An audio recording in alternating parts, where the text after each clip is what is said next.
Uma boa noite àqueles irmãos que nos seguem de longe. Um abraço muito especial à nossa irmã Filomena, que está em São João. Um abraço muito forte para ela. Um abraço também para a nossa irmã Filomena, que está em Inglaterra. E àqueles que nos têm acompanhado. Vamos dar então início e vamos ler a carta aos Colossenses. Temos estado a estudar a carta aos Colossenses, capítulo 4. Vamos ler então, e a palavra do Senhor diz-nos isto: Vós, senhores, fazei o que for de justiça e equidade aos vossos servos, sabendo que também tendes um Senhor nos céus. Perseverai em oração, velando nela com ação de graças, orando também juntamente por nós, para que Deus nos abra a porta da palavra, a fim de falarmos do mistério de Cristo, pelo qual estou também preso, para que o manifeste como convém falar. Andai com sabedoria para com os que estão de fora, remindo o tempo. A vossa palavra seja sempre agradável, temperada com sal, para que saibais como vos convém responder a cada um. Tíquico, irmão amado e fiel ministro, conserve no Senhor, vos fará saber o meu estado, o qual vos enviei para o mesmo fim, para que saiba do vosso estado e console os vossos corações. Juntamente com Onésimo, amado, fiel irmão, que é dos vossos, eles vos farão saber tudo o que por aqui se passa. Aristarco, que está preso comigo, vos saúda, e Marcos, o sobrinho de Barnabé, acerca do qual já recebestes mandamentos. Se ele for ter convosco, recebei-o. E Jesus, chamado Justo, os quais são da circuncisão, são estes unicamente os meus cooperadores no reino de Deus, e para mim tem sido consolação. Saúda-vos Epáfras, que é dos vossos servos de Cristo, combatendo sempre por vós em orações, para que vos conserveis firmes, perfeitos e consumados em toda a vontade de Deus. Pois eu lhe dou testemunho de que tenho grande zelo por vós e pelos que estão em Laodiceia e pelos que estão em Herápolis. Saúda-vos Lucas, o médico amado, e Demas. Saudai aos irmãos que estão em Laodiceia e a Ninfa e à igreja que está em sua casa. E quando esta epístola tiver sido lida entre vós, fazei que também o seja na igreja dos Laodicenses, e a que veio da Laodiceia, lede-a vós também. E dizei a Arquipo, atenta para o ministério que recebeste no Senhor, para que o cumpras. Saudação do meu punho, de Paulo. Lembrai-vos das minhas prisões, a graça seja convosco. Amém. E foi assim a leitura da palavra de Deus. Vamos então ouvir o nosso irmão Alberto Veríssimo. Um abraço muito forte desde já para ele, sempre juntos. Graças a Deus por sua igreja. Louvo ao Senhor por cada irmão. Como tenho aprendido convosco, e é muito bom estarmos juntos. Momento importante para estudar as Escrituras em Colossenses, capítulo 4. Agora, começando o verso 10. Aristarco, que está preso comigo, vos saúda, e Marcos, sobrinho de Barnabé, acerca do qual vós já recebeste mandamento. Se ele for ter convosco, recebei-o. Trocar o certo pelo duvidoso. Ninguém faria um negócio desse. Mas aqui nós vamos encontrar um personagem, uma pessoa especial, Aristarco, que trocou o certo, ficar numa boa igreja, e andar com o apóstolo Paulo, e por onde passava. Vejamos você. Não importava qual a situação e nem a circunstância. Na revolta na cidade de Éfeso, Atos no capítulo 19, no verso 23 em diante, ele enfrentou a fúria popular. Na tempestade indo para Roma, capítulo 27 de Atos, nós vamos ver a fúria da natureza. E o pior, chegando agora na prisão em Roma, Atos 28, lá está Aristarco junto.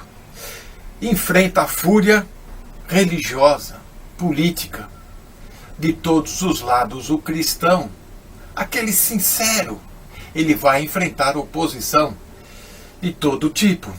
E aqui está um amigo, um irmão que não foge de situação difícil alguma. Ele está presente nas contrariedades da vida, nas oposições, nas aflições. O fato de Paulo chamar Aristarco de companheiro de prisão abre a possibilidade de duas situações. Uma, de fato, ele estar preso, porém não sabemos a situação, as circunstâncias que determinaram a prisão, o processo também de Aristarco.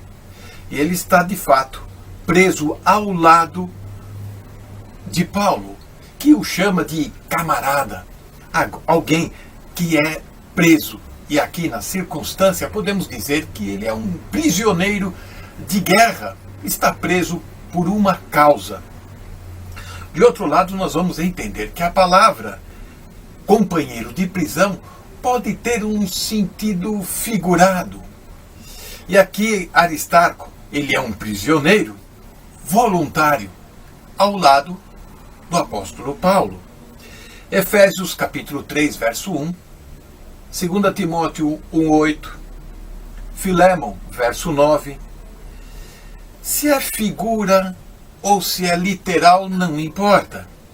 Paulo vai usar esse mesmo termo para falar de Andrônico e Júnia em Romanos 16, no verso 7. Vai falar de Epáfras em Filémon, verso 23. Provavelmente Paulo quer nos ensinar uma lição importante. A disposição voluntariamente estar presente, lutando ao lado do apóstolo Paulo pela mensagem do Evangelho da Graça. E isso não tinha preço, isso era importante demais.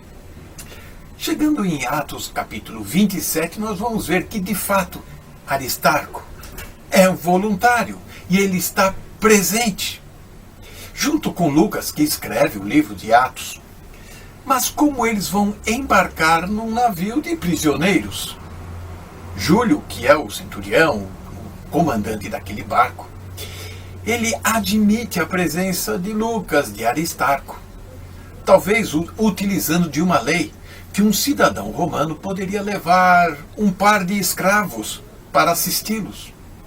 E assim, lá vai então Aristarco junto com Paulo à prisão na capital do Império Romano. Paulo, chegando em Roma, ele tem um tratamento diferenciado, pois agora ele pode ficar numa casa alugada até que o seu processo seja redigido e seja apresentado numa corte. E estar preso numa casa alugada, mesmo sendo vigiado por guardas, requer uma certa assistência. Aristarco, Epáfras, Lucas, eles estão assistindo o apóstolo Paulo voluntariamente. Camarada que é, alguém tem que pagar o aluguel, trazer o sustento. E não existiam as mordomias dos dias de hoje. Podemos até imaginar que estes servos, estes crentes, estavam até se revezando para apoiar, para incentivar e encorajar o apóstolo Paulo. Paulo diz que Aristarco e os outros, no final do verso 11, aqui de Colossenses 4, têm sido consolação, ou seja, um auxílio fortificante, um encorajamento em momentos difíceis que temos atravessado. Portanto, consolar, animar, fortificar. O apóstolo Paulo deve ter sido um privilégio imenso para Aristarco, Epáfras, Lucas, que além de viver o drama junto com o apóstolo Paulo, viveu o gozo e a alegria de participar do avanço do Evangelho da Graça. É certo que nem todos nós vamos passar por situações dramáticas como o Aristarco enfrentou, mas muitas vezes vamos ter que estar ao lado de crentes, de cristãos verdadeiros que passam situações aflitivas. Estes irmãos mesmo que acabamos de orar junto, que acabamos de estar apoiando e muitas vezes adorando ao Senhor junto na igreja, no dia a dia, vão passar situações adversas e vão necessitar de um irmão ao lado para encorajar, fortificar, para que voluntariamente se apresente, para ajudar, incentivar a caminhar.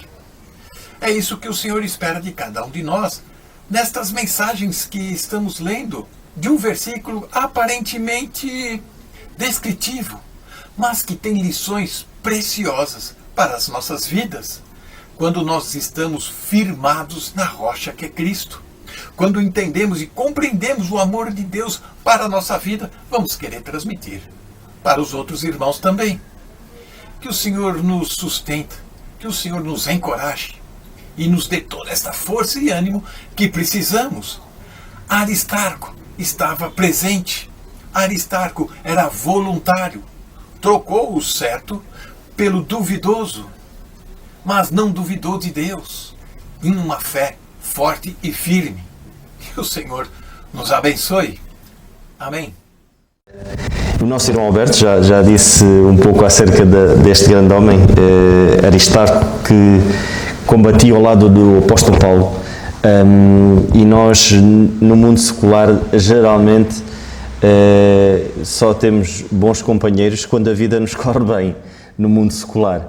Mas quando a vida nos corre mal, geralmente ficamos sozinhos no barco. Mas este homem, e assim como os cooperadores do apóstolo Paulo, e o nosso irmão Alberto mencionou, ele passou por várias situações e nessas situações ele nunca se negou. Ele foi voluntário, ou seja, ele quis estar ali com o apóstolo Paulo, ele quis sofrer com o apóstolo Paulo. E isso devia estar em nós, esse espírito de amor para com os outros, o amor sacrificial, porque foi isso que o Senhor Jesus Cristo fez por cada um de nós. E esse amor sacrificial, isto aos olhos dos homens é algo muito esquisito. As pessoas geralmente não chamam isso amor. Hoje em dia não se chama isso amor. Mas é esse amor que o Senhor Jesus Cristo requer de cada um de nós. Possamos de facto estar com aqueles que não estão bem, estarmos ali ao seu lado. E isso traz-nos um gozo tremendo, podermos servir o nosso Deus e podermos ser instrumentos para podermos também servir de consolação. E este irmão amado certamente servia de consolação ao apóstolo Paulo. Nós vemos as vezes que o apóstolo Paulo menciona e fala no nome dele, foi situações complicadas, não o vemos em situações confortáveis, vemos que ele está em situações desconfortáveis. E isso em nós às vezes é complicado, nós sairmos do nosso conforto para voluntariamente estarmos em situações desconfortáveis. Que o Senhor nos ajude, irmãos, porque precisamos de irmãos voluntários, a obra de Deus precisa de homens e de mulheres voluntárias para estar em situações desconfortáveis. Mas para nós estarmos em situações desconfortáveis, nós temos de estar seguros, irmãos, temos de estar seguros de que o nosso Deus, Ele está ali, Ele faz questão de nos dar força, Ele faz questão de nos dar ânimo, é Ele que nos faz crescer e geralmente costuma-se dizer que grandes marinheiros eles não se fazem grandes marinheiros na doca, faz grandes marinheiros em alto mar, na tempestade. E a nossa vida cristã às vezes é assim, nós só somos fortalecidos, nós só conseguimos crescer quando nós passamos pelo fogo. E eu acredito que muitas destas situações, e o apóstolo Paulo aqui menciona os seus, que não são muitos, são poucos companheiros, mas estes irmãos estavam dispostos a estar ali, quer para o bem, quer para o mal. Estaremos nós dispostos a estar ao lado dos nossos irmãos, quer para o bem, quer para o mal? Que o Senhor nos ajude, irmãos, possamos ter esse espírito.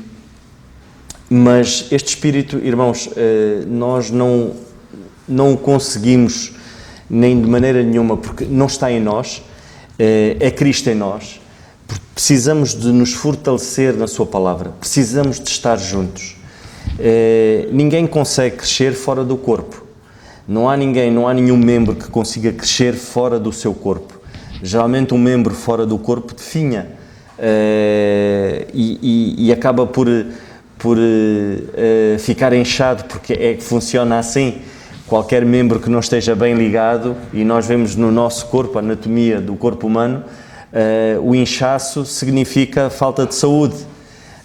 E a palavra de Deus diz que há muitos que estão inchados porque têm falta de saúde espiritual. Porquê? Porque isolaram-se do corpo, infelizmente. E ninguém é um cooperador voluntário, capaz de sofrer ao lado dos outros, fora do corpo. Um membro que esteja fora, que queira ser uma ilha que diga, não, eu não preciso de estar envolvido, eu não preciso de estar junto na igreja, eu não preciso de me envolver, eu não preciso de conhecer, não. Isso é impossível. E nós vemos que este homem esteve em todas as situações, este companheiro, este cooperador na obra, ele esteve com o apóstolo Paulo, esteve ali com aqueles, na linha da frente. Porquê? Porque fez questão de estar. Ele podia perfeitamente, como o nosso irmão Alberto disse, estar na igreja, confortável, ali no cantinho dele e viver aquela vida muito confortável, mas ele não fez isso. Que o Senhor nos ajude, irmãos, e que possamos de facto estar onde o Senhor quer que nós estejamos, independentemente das circunstâncias. É o Senhor que opera e é Ele que cuida. Por isso temos que confiar nele verdadeiramente, de que assim como Ele cuidou deste homem, mesmo ele estando preso, e nós sabemos que a vida, que o fim dele não foi o melhor, mas certamente foi ali que ele teve grande gozo. Que o Senhor assim nos ajude, e uma vida preenchida, porque não nos adianta ter muitos anos e termos vidas ocas, precisamos ter uma vida preenchida. E vida preenchida é nós olharmos para trás e dizermos, isto contou, como o apóstolo Paulo diz, combateu um bom combate e guardou a fé. Que o Senhor nos ajude, irmãos. Era só este pequeno apontamento. Que é tão maravilhoso nós estudarmos a sua palavra única. Em Colossenses, no capítulo 4 e no versículo 10, nós lemos assim: Aristarco, que está preso comigo, vos saúda, e Marcos, o sobrinho de Barnabé, acerca do qual já recebestes mandamentos. Se ele for ter convosco, recebei. Vamos falar ainda de Aristarco. E lemos assim acerca dele: Aristarco, que está preso comigo. E eu quero apenas falar sobre a palavra está. Aristarco está. Aristarco é o crente que nós devemos ser no tempo presente. Reparem que o verbo está no presente. Está.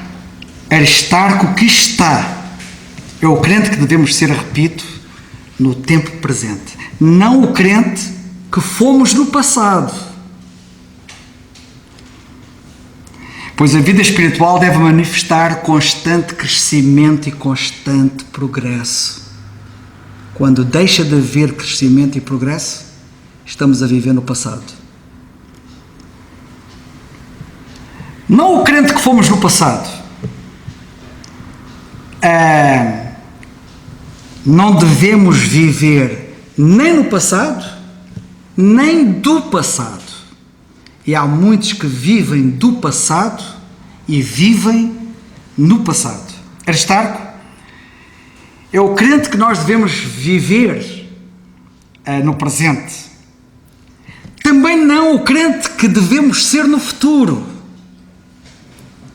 Pois a mensagem do Senhor para nós aqui neste mundo vincula-nos sempre ao presente. Hão de reparar que a mensagem do Senhor vincula-nos sempre ao presente. A Moisés Deus disse assim: o que é que tens na tua mão? Não temos o verbo presente. Ele disse assim: oh Moisés, o que é que tu tinhas na tua mão? Oh Moisés, o que é que tu vais ter na tua mão? Não, o que é que tu tens? Tempo presente. E é aqui que a sua história, que é gloriosa, como nós sabemos, começa. É no presente. E é no presente, não no passado, nem no futuro, que a nossa história vai começar. É no presente. Temos que ser crentes do presente. Temos que ser crentes, deixai-me dizer, a sério, agora, já, não amanhã. E aquilo que aconteceu ontem não serve para mais nada. Termos sido, notem, o importante é sermos agora, porque termos sido, sabem o que isso quer dizer? É termos parado. Termos sido é parar, e parar é morrer. Daí nós lermos em Efésios, no capítulo 5, versículos 14 a 16, o apóstolo Paulo dizer, e ele diz isto, e muita gente às vezes não percebe isto, porque ele está a escrever a crentes: desperta tu que dormes, e levanta-te dentre os mortos. Crente morto, entre os mortos, é parar, é morrer. E Cristo esclarecerá. Portanto, vede prudentemente como andais, não como néscios, mas como sábios, remindo o tempo, porquanto os dias são maus. E cá está o fator tempo, como ele é importante. E neste caso, estamos a ver a ênfase da importância do tempo no presente. Ficaria aqui muito tempo só a falar deste versículo de Efésios, ou destes dois versículos de Efésios, capítulo 5, versículos 14 a 16, mas como é óbvio não é isso que estamos a estudar. Que mensagem mais atual aquela do apóstolo Paulo? Desperta tu que dormes, levanta-te dentre os mortos. Infelizmente é uma mensagem sempre atual. Sabem que o cemitério está cheio de talentos? O cemitério está cheio de dons, o cemitério está cheio de possibilidades,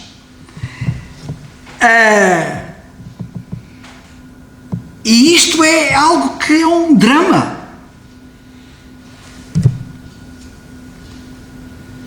Dons que ficaram enterrados, dons que ficaram sepultados, dons que não foram usados e oportunidades que se perderam. O cemitério de crentes é muito grande. E olhem que eu conheço alguns cemitérios que são muito grandes. Mas o cemitério de crentes é muito grande. Não é por acaso que o apóstolo Paulo diz para os crentes se levantarem dentre os mortos. Não temos o tempo verbal do verbo estar relacionado com Aristarco. Aristarco está. Tempo presente. Aristarco não é um crente do passado, que é a história redutora de muitos. A história de muitos é uma história redutora, é uma história que está circunscrita simplesmente ao passado. Eles não têm presente e muito menos futuro. Crentes que foram, crentes que fizeram, e pronto, não passam disso. Pararam no tempo, sussurraram, desanimaram, desistiram, caíram. E eu espero que não seja a história de nenhum de nós aqui. E por isso é que estamos a estudar a Bíblia. Esquecem-se que o nosso Deus, e aqui é uma mensagem para esses que precisam de se levantar dentre os mortos, esquecem-se que o nosso Deus é aquele que era, mas também que é, e que há de vir, ou que há de ser. Futuro. E que nós, como diz a palavra de Deus, e o apóstolo Paulo nisso é muito claro, devemos ser imitadores dele. Também nisto. Como aquele que era, que é e que há de vir, que há de ser. Crentes do passado, simultaneamente crentes do presente e crentes do futuro. Crentes que fizeram, que fazem e que são uma garantia para aquilo que precisa de ser feito. Crentes completos. Crentes inteiros. Não crentes a prazo. Não crentes de um tempo, mas crentes de uma vida, de toda a vida. Em Efésios 5:1 nós lemos: ser depois imitadores de Deus como filhos amados. Devemos ser crentes do passado, devemos ser crentes do presente, devemos ser crentes do futuro, ou seja, devemos ser crentes num presente contínuo. Tomem bem atenção a isto. Crentes de presente contínuo.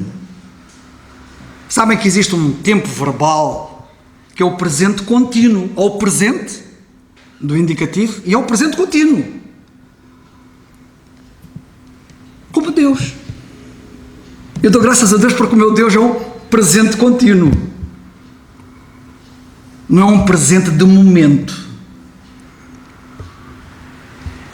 O meu Deus é o mesmo ontem, hoje e eternamente. E eu devo ser imitador dele. Eu devo ser o mesmo ontem, hoje e sempre o mesmo. Que Deus me ajude. E para os 3:8. Aristarco também não é um crente de futuro. É de presente. Está presente. Ele não é um crente de futuro. E quando eu digo de futuro, não me descompreendam. Nós devemos ser crentes do futuro, como eu disse, tanto do passado, como do presente, como do futuro. Mas quando eu digo de futuro, é um crente de futuro exclusivo. É aquele crente que é futuro. Ele não é presente. Se calhar nunca foi passado.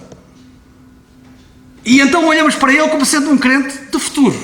Futuro exclusivo. Ou seja, são os crentes promessa.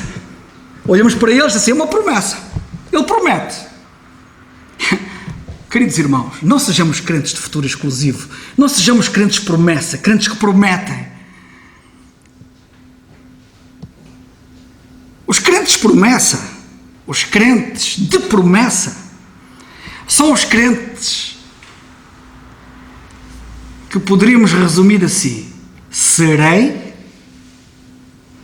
irei, farei. Quantos há que eu tenho ouvido dizer que vão fazer, que vão ser, que irão? Deus não conta com esses. Eu tenho que ser um crente presente. Estes crentes futuros, eu vou mais longe. Eles de facto não são crentes futuros. O mais correto é dizer que eles são crentes condicionais. E o que é que eu quero dizer com crentes condicionais? O crente condicional é o crente se. Como vocês sabem, o se é condicional. O crente se. E o que é o crente se? Se acontecer isto, eu vou. Se acontecer aquilo, eu sou. Se acontecer aquilo, eu faço. O farei.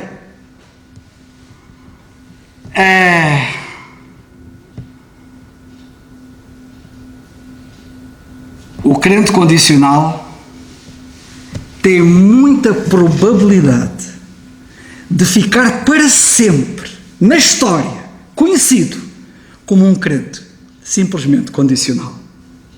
A probabilidade é muito grande. Ou seja, o crente que seria, o crente que iria, o crente que faria, mas que nunca foi, que nunca fez e que não é. Mas cuja história se resumirá a isto: acabou por não ser, acabou por não ir, acabou por não fazer. O cemitério está cheio deles.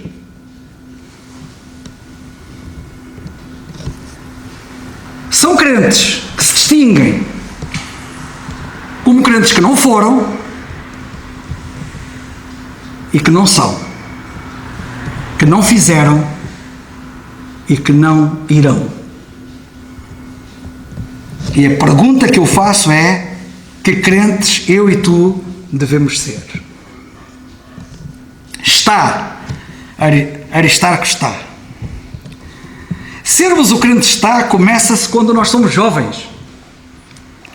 Mas deixai-me dizer que ainda estamos sempre a tempo, mesmo que sejamos velhos. Mas notem bem, agora falo para os jovens. Um crente está, como Aristarco, começa-se quando se é jovem. Dirijo-me agora especialmente aos jovens. Em João, no capítulo 6 e no versículo 9, nos Evangelhos, quando o Senhor Jesus Cristo cá estava na terra, a dada altura lemos assim em João 6, versículo 9. Está aqui um rapaz. Aristarco está. E convém que vocês saibam que os Aristarcos começam quando são rapazes. Está aqui um rapaz que tem 5 pães de cevada e 2 peixinhos. Mas que é isto para tantos? Lemos a seguir.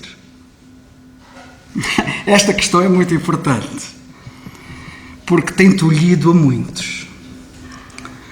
Porque muitos, exatamente porque são rapazes novos, apenas jovens.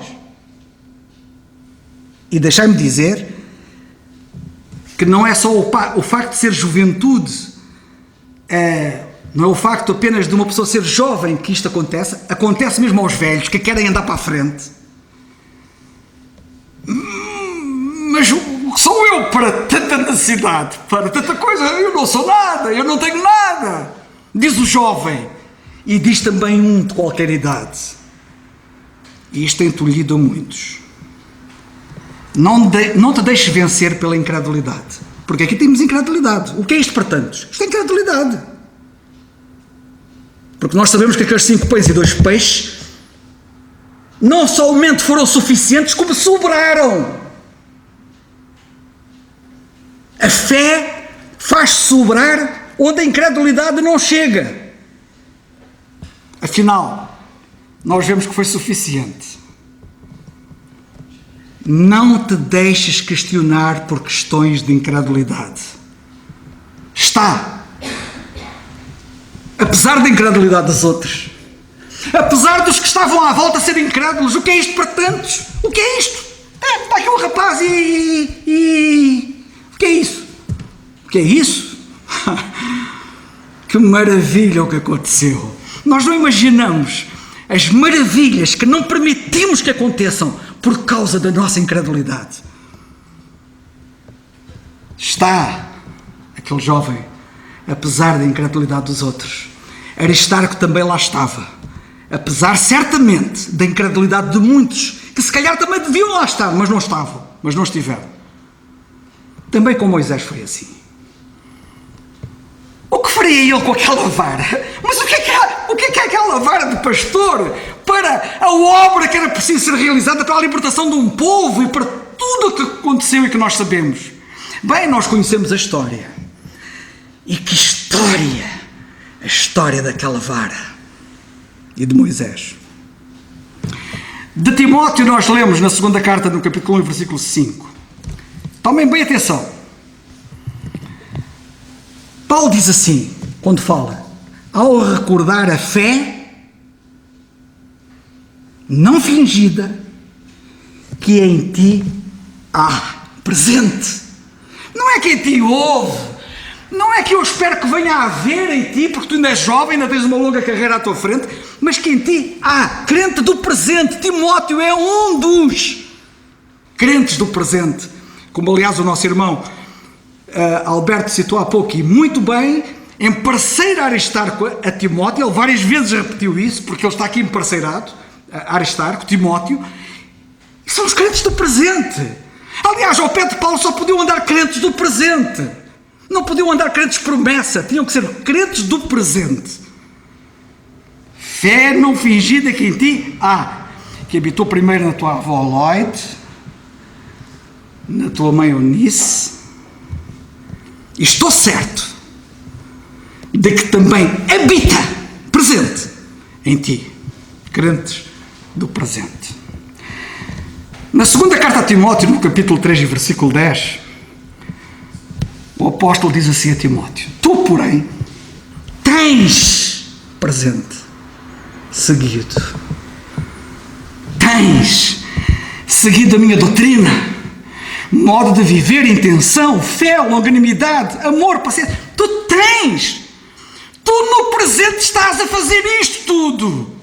Um exemplo da doutrina, no modo de viver, na intenção, na fé, na longanimidade, no amor, na paciência. Fantástico! Isto em ti, Timóteo, não é futuro, nem é passado. É o que eu vejo em ti a ver no presente. E no capítulo 13 e no versículo 15, 5 versículos à frente, lemos assim: e que desde a tua meninice sabes, gosto disto, um crente do passado igualmente ao crente do presente. Ele não teve um passado sem presente, nem tem um presente sem passado.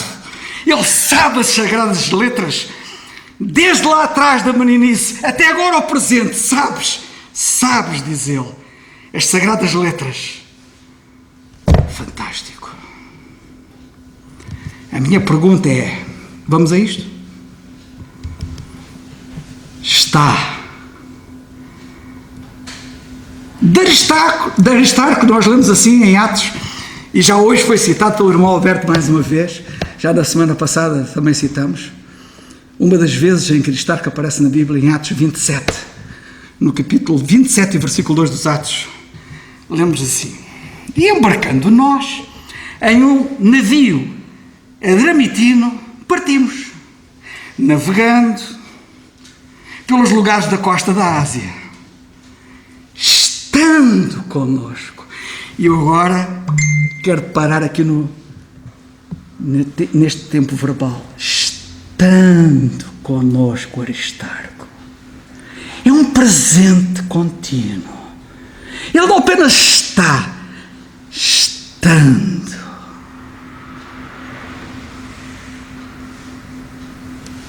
Que a nossa vida seja, pela graça de Deus, o presente contínuo que Ele merece, porque será o nosso presente para Ele. Que assim seja.